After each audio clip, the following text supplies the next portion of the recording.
Welcome back to the Better Lives podcast. I'm your host, Kaitlin. And I'm Erik. And I'm Michelle. We're very excited to actually have Michelle here. This is going to be her first time hosting a podcast.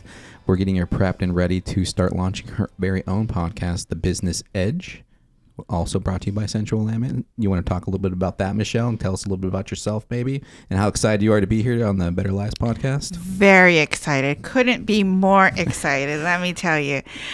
We are launching the Business Edge podcast. It's going to be launching the week of Small Business Week, National Small Business Week. So that's May 6th. And basically, it's just little tidbits of business knowledge to help small businesses grow and hopefully succeed in this ever-changing landscape of business. Yeah, the content's going to be a little bit different, more micro-learning. We have our fearless leader, Dave, taking the helm on that and giving us a lot of tips and tricks that he's learned over the years. And a lot of great content there. I got to listen to some of it. I'm pretty excited to hear about that, and I'm definitely excited to hear you bring on some more guests. And we're actually just excited to have you here. Can I say excited 4 or 5 more times maybe? And then we'll see if we can move on from that. Say it a couple more times. Excited. There we go. What about you, Kaitlin? What are we talking about today? I forget. You did not forget. I know, but what are we talking about today? We're talking about convenience in our lives and how it can really impact you financially. Oh, yeah. Convenience has a cost. That's for sure. It's super nice, and I'll usually always pay for it, but should I be? Well, I don't know. Yeah, I know in our family, in my family, we pay for convenience all the time. I mean, we go to Dutch Bros and Starbucks, and we have all the subscription apps. And, it adds up. All those little things add up. And it's little things as far, even food.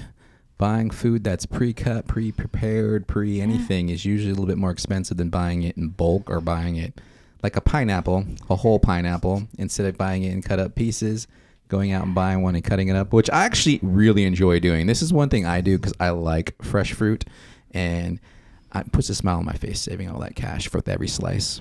Nobody wants to cut up a pineapple. You're such a dad. It's not fun, but yes, very much a dad. It's good. But no, I mean, I'm a mom and I work, a full-time job, and so convenience is such a huge part of our life because without it, it's like I'm losing time. I'm spending my time instead of money if I was to choose something that takes a bit more effort. And so whether it's going out to the grocery store and buying prepackaged food or going to a fast food restaurant, those are things I do because sometimes it's worth it to do that and save that time. Yeah, convenience is definitely obviously worth paying for sometimes. But most of the time, the convenience comes up because it's lack of planning, lack of preparation. Yeah. That's usually when, for me anyway, I'm speaking for personal experience.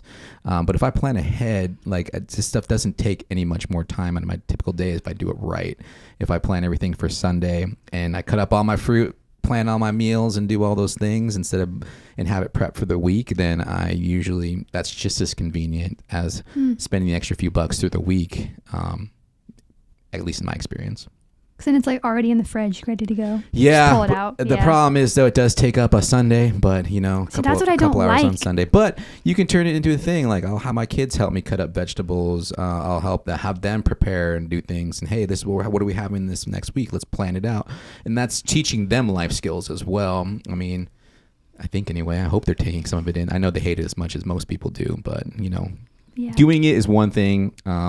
Talking about it is one thing, but actually getting out and doing it is another. And then you start to see the savings. And again, at the end of the day, it's not any more time consuming, really. I mean, I've spent 30 minutes in drive-through before, so that's time consuming. Do that 4 times a week. Yeah, exactly. Yeah. There's your 2 hours of prep. there is appeal to convenience, I mean, there's a reason why it exists, and we have these options and these services we can use. So yeah, they're brilliant. I mean, I love it. I mean, all those things that are out there is, again, save time, give you things, you have access to things you never had in the past. So obviously take the money from my wallet, but let's try to save some of that in that wallet. I mean, I'm guilty of, DoorDash. On days I'm home, I just order some food for lunch and I don't have to leave my house. So there's that, but I never really feel that great about it. And it's always not as good as if I picked up myself. So.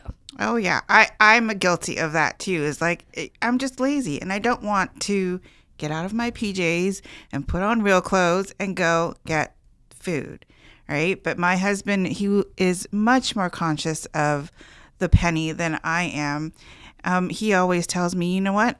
I will take your DoorDash money and I will pocket it and I will go do your run for you. I will get your Taco Bell or get your McDonald's and you can pay me instead of DoorDash. So it's nice when you have a partner who's aware of those things and can kind of keep you in check and make sure that you're not overindulging in some of those convenience items. Can I borrow your husband for a little bit so he can put me in check and tell me where I spent my Your money DoorDash. less? Yeah, he'll be my DoorDash.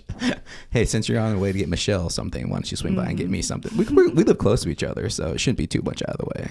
But like that $8 you said, that seems small. Like if you do it once, like, oh, it's just $8. Like who cares?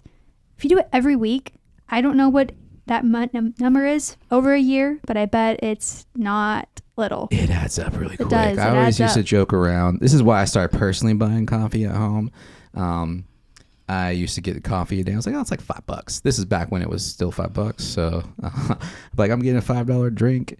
It was great. And I was no problem. It's just $5. But then it's like $5 every single day I go to work. So that's 5 days a week, $25 a week, almost $200 a month. That's half a car payment. Like that's a small car payment on coffee. And so, yeah, that really opened my eyes a lot. So I started looking for more ways to cut corners and save some cash.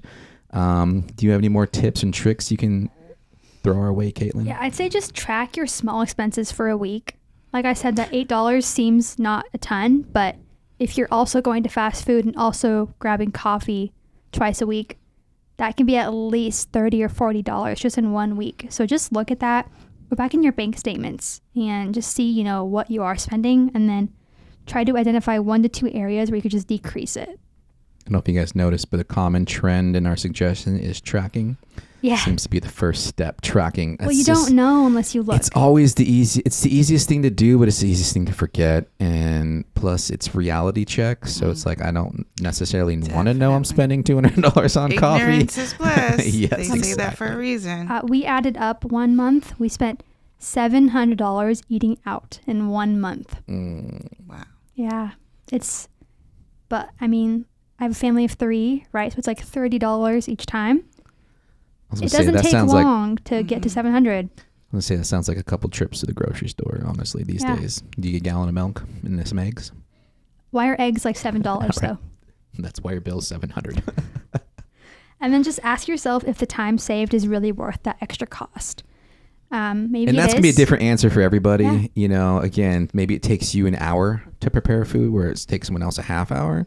So sometimes paying that convenience is more beneficial for you if you just don't know how you lack those skill sets to do some of those things. But again, whatever's more convenient to you, or whatever, it's up to you at that point. Just take the time to do that and research different solutions instead of just doing this thing the same way.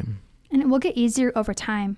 Like meal prepping might take you 2 hours one day, but then as you get quicker, it'll be faster for you. And it ebbs and flows. Like I'll be on top of it. Meal prep all the time. All my whole month is planned out. And then it just takes one weekend where I'm just like, I'm getting some pizza today. And then now I have pizza every day. And then it's just like, now I'm not cooking ever again. And so it takes a while.